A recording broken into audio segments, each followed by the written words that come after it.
ಮೈಸೂರಿನ ಮಾನಂತವಾಡಿ ರಸ್ತೆಯಲ್ಲಿರುವ doctor B R. Ambedkar ಶೈಕ್ಷಣಿಕ ಹಾಗೂ ಸಾಂಸ್ಕೃತಿಕ ಟ್ರಸ್ಟ್ನವರು ಆಯೋಜಿಸಿದ್ದ ಸಂಸದ ಶ್ರೀನಿವಾಸ ಪ್ರಸಾದ್ ಅವರಿಗೆ ಸ್ವಾಭಿಮಾನದ ಸಾವಿರ ನುಡಿ ನಮನ ಕಾರ್ಯಕ್ರಮ ಪ್ರಸಾದ್ರವರ ವಾಕ್ಯಾಘೋಷದೊಂದಿಗೆ ಪ್ರಾರಂಭವಾಯಿತು.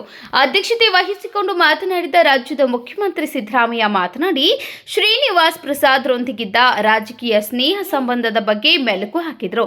ಪ್ರಸಾದ್ರಂತಹ ದಲಿತ ಸ್ವಾಭಿಮಾನಿ ನಾಯಕರು ಮತ್ತೊಬ್ಬ ಇರಲು ಸಾಧ್ಯವೇ ಇಲ್ಲ. ಶ್ರೀನಿವಾಸ ಪ್ರಸಾದ್ಗೆ ಶ್ರೀನಿವಾಸ ಪ್ರಸಾದ್ ಒಬ್ಬರೇ ಸರಿಸಾಟಿ ಎಂದರು. ಮಾಜಿ ಮುಖ್ಯಮಂತ್ರಿ ಯಡಿಯೂರಪ್ಪ ಮಾತನಾಡಿ, ಪ್ರಸಾದ್ರಂತಹ ಸರಳ ಸಜ್ಜನಿಕೆಯ ವ್ಯಕ್ತಿ, ಸ್ನೇಹ ಜೀವಿ, ಬುದ್ಧ ಧಮ್ಮ ಸ್ವೀಕರಿಸಿ ಬುದ್ಧನ ಮಾರ್ಗದಲ್ಲಿ ನಡೆದವರು, ಯಾರಲ್ಲೂ ತಾರತಮ್ಯ ಮಾಡದಂತಹ ಮನಸ್ಸು ಉಳ್ಳವರು ಹಾಗೂ ನನಗೂ ಅವರಿಗೂ ಅವಿನಾಭಾವ ಸಂಬಂಧ. ಅವರ ಅಗಲಿಕೆಗೆ ಮನಸ್ಸಿಗೆ ತುಂಬಾ ನೋವುಂಟು ಮಾಡಿದೆ ಎಂದು ಸ್ಮರಿಸಿದರು.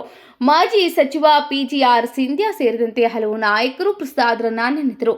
ಕಾರ್ಯಕ್ರಮದಲ್ಲಿ ಡಾಕ್ಟರ್ ಕಲ್ಯಾಣ ಸಿರಿ ಬಂತೇಜಿ, ಮುಖ್ಯಮಂತ್ರಿ ಸಿದ್ದರಾಮಯ್ಯ, ಮಾಜಿ ಮುಖ್ಯಮಂತ್ರಿ ಯಡಿಯೂರಪ್ಪ, ಸಮಾಜ ಕಲ್ಯಾಣ ಇಲಾಖೆ ಸಚಿವರು ಡಾಕ್ಟರ್ ಎಚ್.ಸಿ. ಮಹದೇವಪ್ಪ, ಚಾಮುಂಡೇಶ್ವರಿ ಕ್ಷೇತ್ರ ಶಾಸಕ ಜಿ.ಟಿ. ದೇವೇಗೌಡ, ಮೈಸೂರು ಕೊಡಗು ಲೋಕಸಭಾ ಕ್ಷೇತ್ರ ಸಂಸದ ಪ್ರತಾಪ್ ಸಿಂಹ, ಕೆಆರ್ ವಿಧಾನಸಭಾ ಕ್ಷೇತ್ರ ಶಾಸಕ ಶ್ರೀವತ್ಸ, ಕಡಗು ತಿಮ್ಮಪ್ಪ, ಯಾತೀಂದ್ರ ಸಿದ್ದರಾಮಯ್ಯ, ಶ್ರೀನಿವಾಸ ಪ್ರಸಾದ್ ರವರ ಪತ್ನಿ ಭಾಗ್ಯಮ್ಮ, ಪುತ್ರಿ ಪ್ರತಿಮಾ ಪ್ರಸಾದ್, ರಾಮಸ್ವಾಮಿ ಮತ್ತು ಕುಟುಂಬಸ್ಥರು ಹಾಗೂ ಸಾವಿರಾರು ಅಭಿಮಾನಿಗಳು ಭಾಗವಹಿಸಿದರು.